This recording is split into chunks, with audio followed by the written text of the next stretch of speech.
आप सब? उम्मीद है कि आप बिल्कुल ठीक होंगे और बिल्कुल हंसती बस्ती जो है वो अपनी ज़िंदगी गुजार रहे होंगे। अल्लाह ताला आपको जो है वो हमेशा इसी तरह से जो है वो खुश रखे। मैं अल्लाह ताला के बबरकत नाम से जो है वो अपना लेक्चर जो है वो स्टार्ट करती हूँ, जो कि बड़ा मेहरबान और नहायत रहम करने वाला है। और जिस खुदा ने हमें जो है वो ज़िंदगी अता की और आज हम जो है वो बिल्कुल तंदुरुस्त तवाना, आज मैं भी आपके सामने खड़ी हूँ और आप भी जो है वो बिल्कुल तंदुरुस्त तवाना अपने घरों के अंदर बैठे हुए हैं। अल्लाह ताला जो है वो इसी तरह से जो है वो बेटा आपको खुश रखें और आपको जो है वो हंसता खेलता रखें और आप अपनी ज़िंदगी को इसी तरह से जो है वो इंजॉय करें। सो चलिए जी बेटा, हमारी जो है वो खैरियत वगैरह मैंने आपसे आपकी पूछ ली है। देन हम अपने लेक्चर की तरफ जो है वो मूव करते हैं। बेटा जी आज जो है वो मैंने डिस्कशन आपसे करनी है वो बेसिकली मैंने जब मैं बात करी थी आपसे ज़िंदगी से रेलिवेंट कि अल्लाह ताला आपको जो है वो खुश व खरम रखे, तो वो मैं इस वजह से बात आपसे करी थी कि क्योंकि हमने इससे हमारा जो चैप्टर को स्टार्ट किया हुआ, तो बेसिकली जो है वो हम डिफरेंट ऑर्गेनल्स को लेकर के जो है वो बात कर रहे हैं और हमने पहले जो है वो सेल की इंपॉर्टेंस के बारे में पढ़ा। हमने डिफरेंट ऑर्गेनल्स को लेकर के एक करके हमने जो है उसके ऊपर डिस्कशन की है। सो बेटा यू नो कि जो सेल है वो एक लाइफ का बेसिक स्ट्रक्चर और फंक्शनल यूनिट है हमारी लाइफ का, क्योंकि वो हमारी लाइफ की तमाम एक्टिविटीज जो होती हैं उसको कंट्रोल करता है। तो देन आज जो है बेटा आज मेरी जो डिस्कशन होगी वो न्यूक्लियस के ऊपर होगी। सो बेटा लाइफ के लिए तमाम चीज़ें जो वो बड़ी नेसेसरी हैं। लाइक अगर मैं न्यूक्लियस की बात करती हूँ, अगर मैं हेरिडिटी मटीरियल की बात करूँ, अगर मैं क्रोमोसोम्स की बात करूँ, तो उनके अंदर ही जो है वो हेरिडिटी मटीरियल होता है जो कि लाइफ की तमाम एक्टिविटीज़ को जो है वो होल्ड करता है, कंट्रोल करता है, देन मेंटेन करता है। जो बेटा जनरेशन लाइक करेक्टर्स होते हैं उसको वो ट्रांसफर करता है फ्रॉम सेल टू सेल। सो बेटा जो आज का हमारा टॉपिक है वो है हमारा न्यूक्लियस है। तो सबसे पहले जो है वो न्यूक्लियस की डिस्कवरी की मैं बात करूंगी। तो सबसे पहले जो है वो किस साइंटिस्ट ने जो है वो न्यूक्लियस को डिस्कवर किया था? सो साइंटिस्ट ने रॉबर्ट ब्राउन की अगर मैं बात करूं तो रॉबर्ट ब्राउन जो था, रॉबर्ट ब्राउन ने 1831 के अंदर सबसे पहले जो है वो न्यूक्लियस को डिस्कवर किया था। सो उसके बाद जो है न्यूक्लियस की अगर मैं इंपॉर्टेंस की मैं बात करूं तो बेटा यहाँ पे जो है वो आपको एक पॉइंट नजर आ रहा है अकरेंस। सो मैं न्यूक्लियस के ऊपर बात कर रही हूँ, तो अब न्यूक्लियस होता है वो कहाँ कहाँ पे प्रेजेंट होता है। लाइक अगर मैं बात करूँ प्रोकैरियोट्स डिफरेंशिएट बिटवीन, यहाँ पे एक पॉइंट है जी जो कि मैंने आपके साथ डिस्कस किया था, differentiate between prokaryotes and eukaryotes. So वहाँ पे बेटा हमने ये चीज़ें जो थी वो डिस्कस की थी। आज यहाँ पे इसका टच होगा। मैं ना वो जो था शॉर्ट क्वेश्चन बहुत इंपॉर्टेंट था, उसको जो है वो डिफरेंस के लिहाज से मैं पहले करवा चुकी हुई हूँ। देन वहाँ पे एक समरी आपके लिए जो थी वो मौजूद थी। आज उसी समरी में से अगर मैं पॉइंट्स निकालती हूँ तो वो न्यूक्लियस के अंदर पॉइंट्स हम लोग जो है वो डिस्कस करेंगे। सो द मेन डिफरेंस जो है वो प्रोकैरियोट्स और यूकैरियोट्स के अंदर था वो बेसिकली न्यूक्लियस के लिहाज से था। अब बेटा जी अगर मैं अकरेंस की बात करती हूँ तो अकरेंस इसकी ये है कि ये प्रोकैरियोट्स के अंदर जो है वो नहीं होते, और यूकैरियोटिक अगर मैं एनिमल्स की बात करती हूँ या अगर मैं यूकैरियोटिक प्लांट्स की बात करती हूँ तो ये उसके अंदर पाए जाते हैं। सो यूकैरियोटिक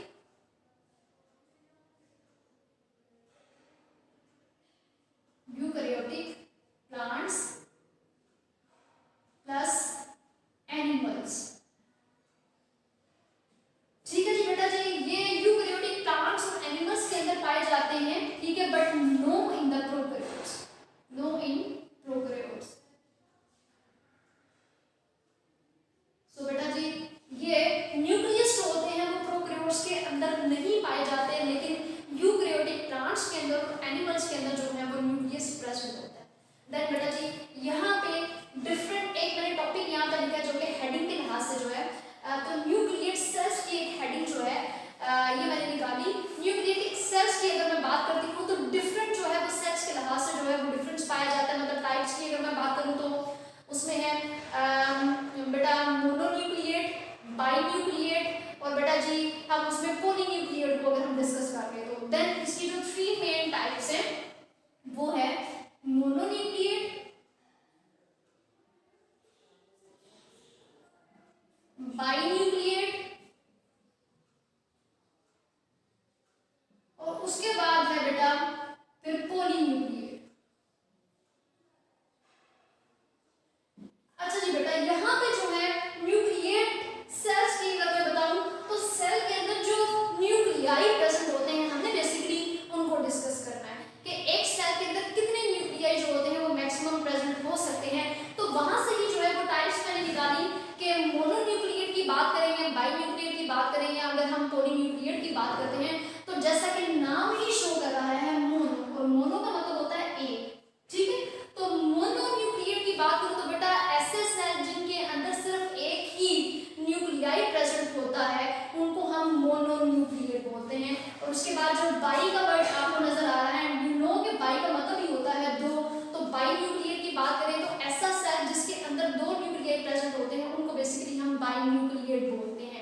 और बेटा जी ऐसा सेल जिसके अंदर मैक्सिमम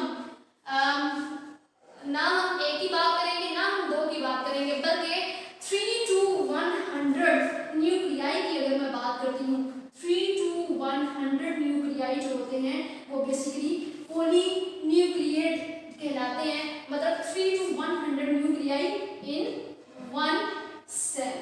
ठीक है बेटा जी, तो ये पॉइंट आपने याद रखना है कि अगर एक सेल के अंदर 3 या 3 से ज्यादा मतलब 3 to 100 न्यूक्लियाई की अगर मैं बात करूं तो बेटा वो सेल के अंदर पाए जाते हैं, उस कंडीशन को हम जो है वो पॉलीन्यूक्लिएट बोलते हैं। सो ये हमारी जो है वो डिस्कशन हो गई है जी न्यूक्लिएट सेल्स के लिहाज से। देन उसके बाद जो है वो शेप की अगर मैं बात करूं तो इसकी जो शेप है बेटा, शेप जो है वो यहाँ तो इसकी इर्रेगुलर होती है, इर्रेगुलर, या फिर इसकी जो है वो बेटा शेप जो होती है वो स्फेरिकल होती है। ठीक है जी, तो इसकी जो शेप होती है न्यूक्लियस की वो या तो इर्रेगुलर होगी या सॉरी यहाँ पे जो है इर्रेगुलर का जो है वो वर्ड मैंने यूज कर दिया। बेटा जी अगर हम इसकी शेप की बात करते हैं तो देन यहाँ पे जो है इसकी शेप जो मैंने आपको बताई है बेसिकली वो जो शेप है वो स्फेरिकल शेप है। ठीक है जी, अच्छा जी उसके बाद जो है वो बेटा विजिबिलिटी की अगर मैं बात कर देती हूँ तो बेटा यहाँ पे जो इसकी विजिबिलिटी है अगर नॉन डिवाइडिंग स्टेज की बात करूँ तो, ठीक है, नॉन डिवाइडिंग जो स्टेज होती है उस नॉन डिवाइडिंग स्टेज पे जो न्यूक्लियस होता है वो न्यूक्लियस होता है वो नॉन डिवाइडिंग स्टेज पे नजर आ जाता है। ठीक है, न्यूक्लियस अपीयर जब नॉन डिवाइडिंग स्टेज होती है, यहाँ पे मैं लिख देती हूँ जी नॉन डिवाइडिंग स्टेज। तो नॉन डिवाइडिंग स्टेज के अंदर जो है वो न्यूक्लियस जो है वो बेटा अपीयर होना शुरू हो जाता है। तो उसमें अगर हम जब सेल जो होता है वो डिवाइड नहीं हो रहा होता, अब उसकी नॉन डिवीजन वाली स्टेज जो चल रही होती है तो देन वो वाली जो कंडीशन होती है बेटा वो कहलाती है कि सेल जो होता है तब जो है उसके अंदर न्यूक्लियस अपीयर होना शुरू हो जाता है जब सेल अपनी नॉन डिवीजन वाली स्टेज पे होता है। देन बेटा जी उसके बाद हम न्यूक्लियोप्लाज्म की बात करते हैं। चलिए जी यहाँ पे मैं थोड़ा सा स्ट्रक्चर की तरफ मूव करती हूँ, तो यहाँ पे हमने अपने स्ट्रक्चर को भी जो है वो कंप्लीट करना है। तो ये जो मैं ये अभी मैं बना रही हूँ आपके सामने ये बेसिकली न्यूक्लियर पोर्स है। ठीक है जी, हमने इन तमाम चीजों के ऊपर जो है वो बात करनी है इस पूरे टॉपिक के अंदर। ये अभी जो मैं यहाँ पे लफ्ज लिखूंगी, जो मैं नाम दूंगी इनको, उन तमाम पॉइंट्स के ऊपर जो है वो हम लोगों ने डिस्कशन करनी है। तो बेसिकली ये जो अभी मैं ड्रा कर रही हूँ ये आपके सामने मैं न्यूक्लियर पोर्स जो हैं वो ड्रा करके आपको दिखा रही हूँ। ठीक है जी, ये सारे के सारे जो हैं वो न्यूक्लियर पोर्स हैं। ठीक है जी, अच्छा जी उसके बाद बेटा ये न्यूक्लियोप्लाज्म जो है ये यहाँ पे ये सारे का सारा जो है वो न्यूक्लियोप्लाज्म है। देन ये वाला जो पोर्शन है बेटा ये न्यूक्लियोलस है। ठीक है जी, ये वाला जो है वो न्यूक्लियोलस है। देन बेटा जिस तरह से मैं बात कर रही थी कि सेल मेम्ब्रेन की या इनवेल्प की बात कर रही थी अभी प्रीवियस लेक्चर के अंदर मैंने जब आपको बताया था एक इनवेल्प के बारे में, तो ये बेसिकली इसकी जो है वो इनवेल्प है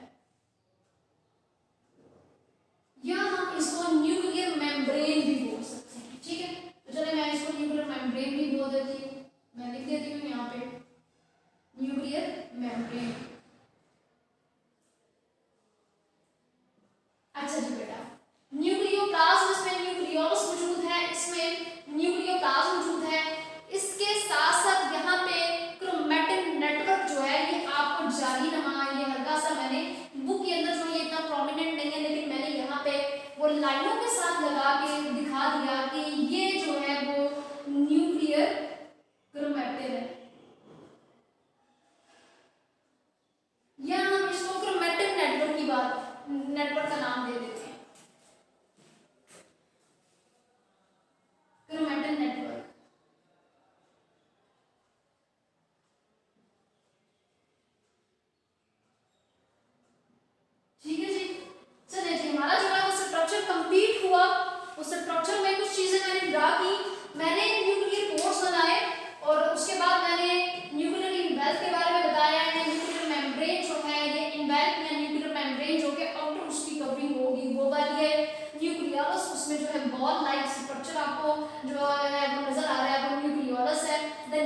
आपको न्यूक्लियोप्लाज्म नजर आ रहा है, यहाँ पे आपको फैलता हुआ ये सारा जो है वो सराउंड किया हुआ है न्यूक्लियोप्लाज्म के बाहर जो है जितना स्ट्रक्चर है वो सारे के सारे एक नेटवर्क की फॉर्म में मौजूद है जिसको हम क्रोमैटिन नेटवर्क का नाम देंगे। देन ये जो है वो न्यूक्लियर पोर्स है। चलिए जी अब हम डिस्कशन कर लेते हैं यहाँ पे न्यूक्लियोप्लाज्म की। बेसिकली जो है ये वाला मैं स्टार्ट करवाने लगी थी और जिसकी वजह से न्यूक्लियोप्लाज्म से मैंने स्ट्रक्चर की तरफ मूव किया कि डायग्राम को मैं कंप्लीट कर दूं आपके सामने ताकि डायग्राम आपके लिए भी बनाना जो है आसान हो जाए, उसको लेबल करना आसान हो जाए। अब बेटा यहाँ पे न्यूक्लियोप्लाज्म की अगर मैं बात करूँ तो क्रोमैटिन मटीरियल ये जो नेटवर्क आपको नजर आ रहा है ये क्रोमैटिन नेटवर्क मटीरियल जो सारे का सारा है और उसमें क्रोमैटिन नेटवर्क है ना, तो ये सारे का सारा जो पोर्शन है वो न्यूक्लियोप्लाज्म वाला पोर्शन है और यहाँ पे सोल्यूबल सैक होता है and soluble sac. Soluble sac की बात करूं तो बेटा ये सारे का सारा जो प्रोसेस है वो न्यूक्लियोप्लाज्म के लिए आता है।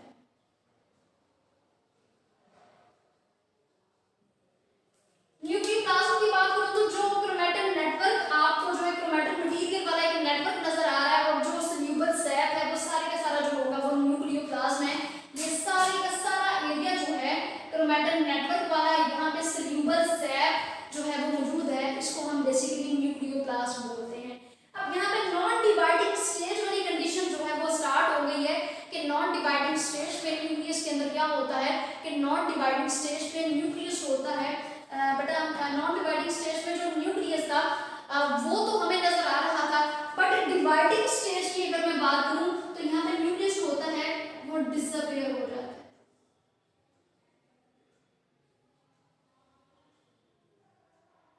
ठीक है बेटा जी, तो न्यूक्लियस जो होगा वो डिसअपीयर होना शुरू हो जाता है और उसकी जो जगह होता है वो रिप्लेस कर देता है। ठीक है, जो क्रोमैटिन मटेरियल की अगर मैं बात करती हूँ तो बेटा chromatin material to be replaced by chromosomes, तो यहाँ पे बेटा डिवाइडिंग स्टेज में ये हो गया जो न्यूक्लियस जो है वो डिसअपीयर हो गया और chromatin material is to be replaced by chromosomes और उसकी जो जगह होती है वो क्रोमोसोम ले लेता है। एंड क्रोमोसोम के अंदर जो है वो थ्रेड लाइक मटेरियल मौजूद होता है और थ्रेड लाइक मटेरियल का काम ये होता है वो बेटा अगर कि हेरिडिटी मटेरियल की मैं बात करूं और जो है वो आगे से कैरेक्टर्स को फ्रॉम जनरेशन टू जनरेशन या आगे से जो ऑफस्प्रिंग्स होते हैं उनके अंदर डेवलप करने वाला जो काम होता है वो क्रोमोसोम्स का होता है। सो यहाँ पे न्यूक्लियस जो है वो डिसअपीयर हो गया,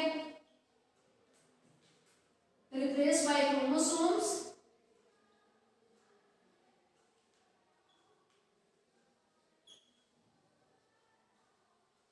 ठीक है जी, अच्छा जी आगे जो है बेटा हेरिडिटी मटेरियल की मैं बात करूंगी तो इसके अंदर जो हेरिडिटी मटेरियल होता है वो क्रोमोसोम्स की फॉर्म में होता है। लाइक अभी मैंने यहाँ पे पॉइंट बोला जी क्रोमोसोम्स का, तो यहाँ पे हेडिंग मैंने लिखी हेरिडिटी मटेरियल की, तो इसके अंदर जो क्रोमोसोम्स प्रेजेंट होते हैं सो ऑब्वियसली अगर इनके अंदर जो है वो क्रोमोसोम्स जो है वो प्रेजेंट हैं, प्रेजेंस ऑफ क्रोमोसोम्स।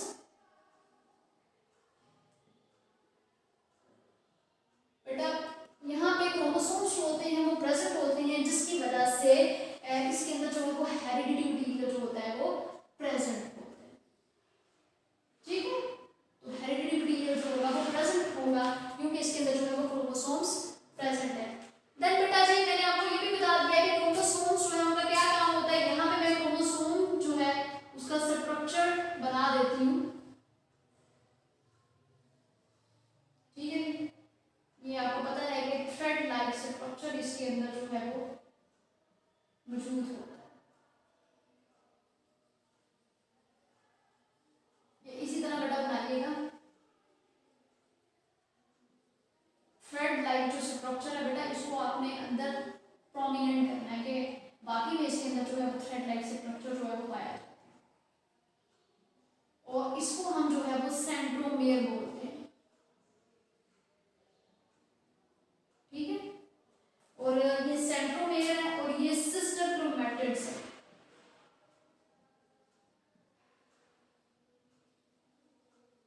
आपकी बुक के अंदर भी ये स्ट्रक्चर ऐसे ही ड्रा हुआ होगा, तो ये स्ट्रक्चर जो है ये थोड़ा सा मैंने यहाँ पे ब्रॉड करके दिखा दिया है, तो ये स्ट्रक्चर बिल्कुल ऐसे सिस्टर क्रोमैटिड्स वाला होता है।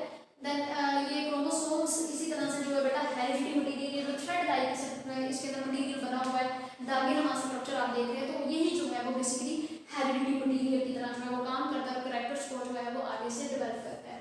देन बेटा जी हम लोग बात कर लेते हैं हम केमिकल कंपोजिशन की। तो हम न्यूक्लियस के केमिकल कंपोजिशन की बात करते हैं तो इसके अंदर जो है वो डीएनए प्रेजेंट होता है।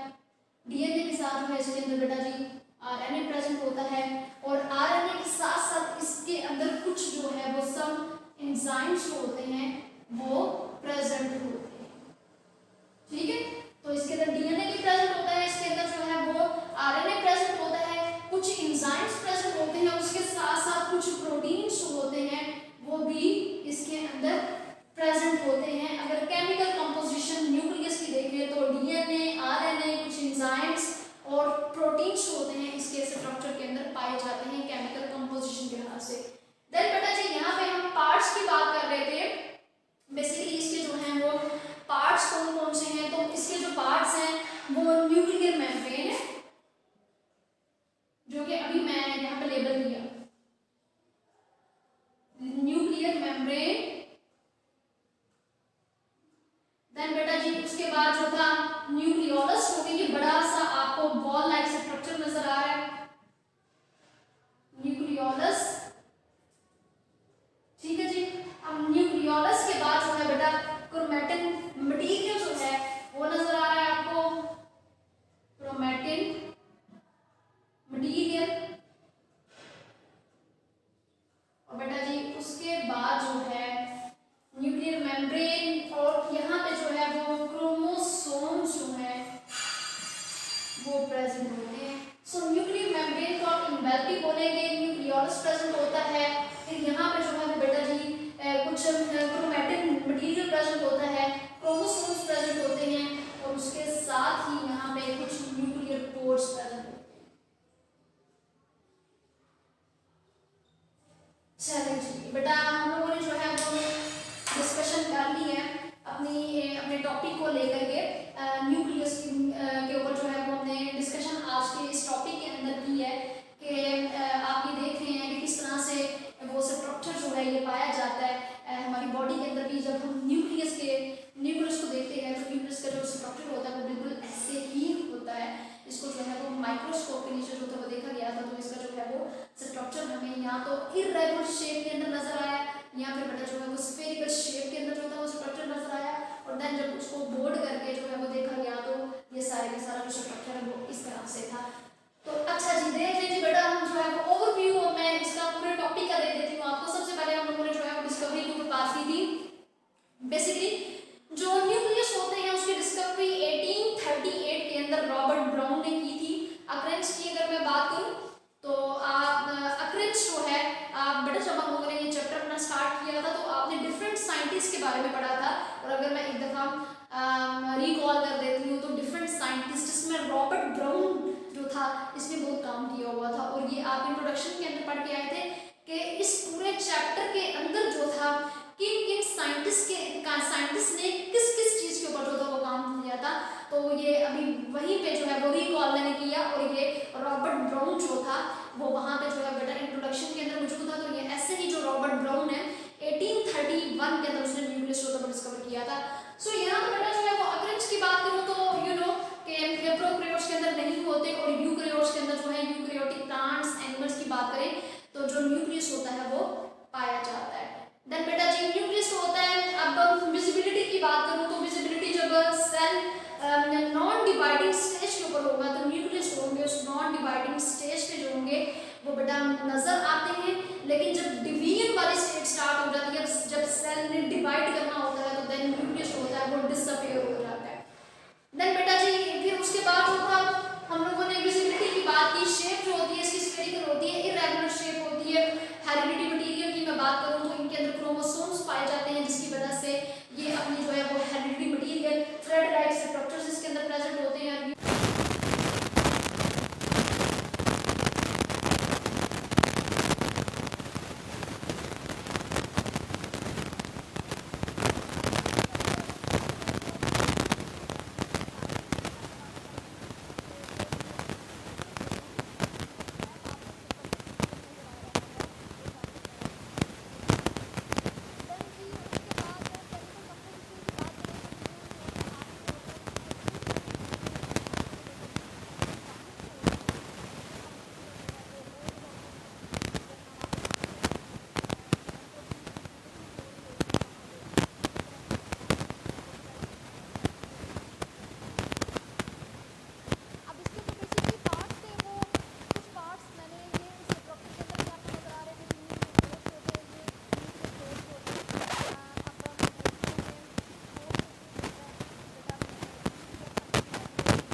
वीडियो पसंद आई तो लाइक करें, अपनी राय कमेंट करें। ऐसे ही मजीद वीडियोस के लिए हमारा चैनल सब्सक्राइब करें और बेल का आइकन दबाएं ताकि आपको हर वीडियो का नोटिफिकेशन मिलता रहे।